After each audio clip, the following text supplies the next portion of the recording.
नमस्कार सर्वांना. श्री स्वामी समर्थ. या गोष्टी तुम्हाला आतून मजबूत करतील. आयुष्य कसे जगायचे, मनाला फ्रेश करणारे सुंदर विचार. चला तर मग पाहूया. आयुष्य कसे जगायचे. टेन्शन घ्यायचेच नाही. कोणासाठी काहीही करा, काही उपयोग नाही. आयुष्य बिनधास्त जगायचे. कोणाचे वाईट करायचे नाही, कोणाचे वाईट चिंतायचे नाही, कोणाच्या मागे वाईट बोलायचे नाही. फक्त स्वतःशी प्रामाणिक जगायचे. काही कमी पडत नाही आणि फरक तर अजिबात पडत नाही. कोणासाठी वाईट वाटून घ्यायचे नाही. लोकांची विविध रूपे असतात. सकाळी गोड बोलतात आणि रात्री कुणी काही डोक्यात भरवले की तोंड पाडून बसतात किंवा कुठल्या तरी लहान कारणासाठी नाराज होऊन बसतात, ज्यांच्याशी तुमचा काही संबंध नसतो. आजकाल लोक देवावर पण नाराज होतात.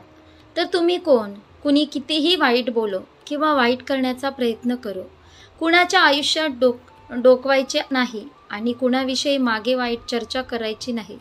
स्वतःबरोबर दुसऱ्याचा पण चांगलाच विचार करायचा. कुणाच्या पुढे पुढे करायचं नाही. जिंदगी मस्तीत पण शिस्तीत जगायची. थंड पाणी आणि गरम इस्त्री जसे कपड्यावरती सुरकुत्या घालवतात, तसेच शांत डोके आणि उबदार मन आयुष्यातील चिंता घालवतात. नेहमी हसत रहा. हा सुंदर जन्म पुन्हा नाही. प्रत्येक वेळी अश्रू डोळ्यांमध्ये आणू नका आणि मनातील प्रत्येक गोष्ट लोकांना सांगू नका. कारण लोक हातामध्ये मलम नाही तर मीठ घेऊन फिरतात. म्हणून प्रत्येक जखम लोकांना दाखवू नका. लोकांना हे तर समजते की हा कसा आहे, तो कसा आहे, पण लोक हे विसरून जातात ते स्वतः कसे आहात. जो माणूस रडता रडता रागामध्ये सगळे बोलून टाकतो तो खरा असतो आणि त्याचे बोलणेही खरे असते. कारण राग आणि रडणे माणसाला खरे बोलायला भाग पाडतात. तुम्ही ज्या व्यक्तीची खूप जास्त कदर कराल तो माणूस तुम्हाला सगळ्यात जास्त रडवेल. म्हणून कोणाच्याही जास्त जवळ जाऊ नका. नाते नवे असताना लोक मस्करीत सुद्धा मन तोडत नाहीत आणि जेव्हा मन भरते तेव्हा माणसांच्या रुसण्यावर सुद्धा समजूत काढायला कोणीही येत नाही. तुम्ही नात्यांना किती वेळ दिला तरीही नंतर लक्षात येईल की एकटे राहिलेले चांगले असते. माणूस मेला की सगळ्यांना चांगला वाटतो, उगाच नाही त्याच्या मृत्यूनंतर एवढी गर्दी जमते.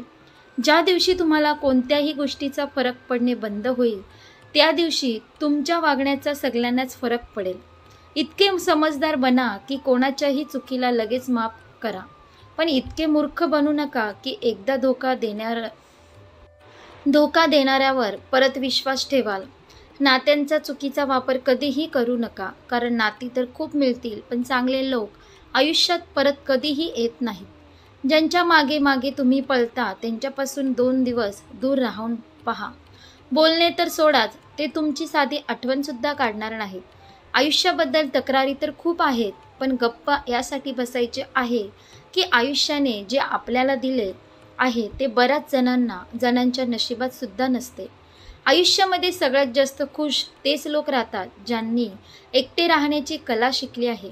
ज्या नात्यामध्ये एक दुसऱ्याच्या भावनांचा आदरच केला जात नाही अशा नात्यांना जबरदस्तीने ओढत नेण्याची काहीच गरज नसते. काही लोक तुमच्याबरोबर असताना तुमचेच असल्यासारखे दाखवतात आणि आतून मात्र तुमच्या विरुद्ध असतात. तुमच्या विरुद्ध कारवाया करत असतात. माणूस सर्व काही विसरू शकतो, फक्त ती वेळ नाही जेव्हा त्याला आपल्यांच्या साथीची गरज होती पण त्यांनी साथ दिली नाही. अर्जुनाने कर्णाचे काही नुकसान केले नव्हते तरीही तो शत्रू बनला. कधी कधी तुमचा दोष नसला तरी तुमच्या प्रतिष्ठेमुळे, प्रतिभेमुळे आणि सत्य बोलण्याने लोक तुमचे शत्रू बनतात. गरज पडली की त्यांना तुमची आठवण येणार आणि गरज संपली की त्यांना तुमची अडचण होणार. अशा फालतू लोकांना आपल्यापासून लांबच ठेवलेले बरे. वयाचे दाखले द्यायला आपण पावसाळे मोजतो, पण खरे सांगा आपण त्या पावसाळ्यात कितीसे भिजतो. जेव्हा आपल्या जवळच्या व्यक्तीच्या आयुष्यामध्ये आपल्या जागी दुसरे कोणीतरी आला असेल तर तुम्ही 2 पावले मागे सरकणे कधीही चांगले असते. कोणाच्याही जवळ जबरदस्तीने जाऊ नका आणि कोणाला जबरदस्तीने आपल्या जवळ ठेवून देऊ नका. ज्या माणसावर आपण सर्वात जास्त प्रेम करतो तोच माणूस आपल्याला धोका देतो, कारण त्याला माहिती असते की आपली कमजोरी काय आहे. लोक त्याच्या जागी बरोबर असतात, फक्त आपणच त्यांना खूप जास्त चांगले आणि आपले मानत असतो. आयुष्य स्वतःच्या मनाप्रमाणे जगा. लोकांच्या सांगण्यानुसार वागाल तर तुम्ही न लोकांचे राहाल न स्वतःचे राहाल. अशा माणसांच्या आजारावर काही औषध नाही, जो दुसऱ्यांची प्रगती पाहून जळतो. प्रत्येकाला वेल देणे ही वेलेची बेइज्जती आहे. ज्यांचे मन मोठे आणि खरे असते त्याला दुःख आणि अडचणीसुद्धा तेवढ्याच मोठ्या मिळतात.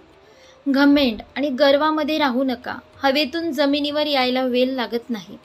हक्क फक्त तिथेच दाखवा जिथे तुम्हाला कोणी हक्क दिलेला आहे. कोणतीही गोष्ट मिळवा किंवा गमवा, पण स्वतःच्या स्वार्थासाठी कधीही कोणाचा वापर करून घेऊ नका. आजच्या जगामध्ये खरी गोष्ट हीच आहे की तुम्ही पैसे कमवा, लोक स्वतः येऊन तुमच्याबरोबर नाते बनवतील आणि जर तुमच्याजवळ पैसे नसतील तर सगळे तुम्हाला सोडून जातील.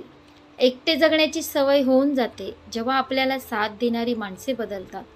खूप मजबूत असतात अशी माणसे ज्यांच्याजवळ गमावण्यासारखे काहीही नसते. अशा प्रकारे आपण पाहिलं की या व्हिडिओमध्ये या गोष्टी तुम्हाला आतून मजबूत करतील. आयुष्य कसे जगायचे, मनाला फ्रेश करणारे हे सुंदर विचार नक्की आत्मसात करा. आशा करते तुम्हाला ही व्हिडिओ नक्की आवडली असेल तर लाईक करा, शेअर करा आणि आपल्या योगेश्वर कृपा या चॅनलला सबस्क्राईब करा. भेटू एका पुढच्या नवीन व्हिडिओमध्ये. धन्यवाद. श्री स्वामी समर्थ. जय जय स्वामी समर्थ.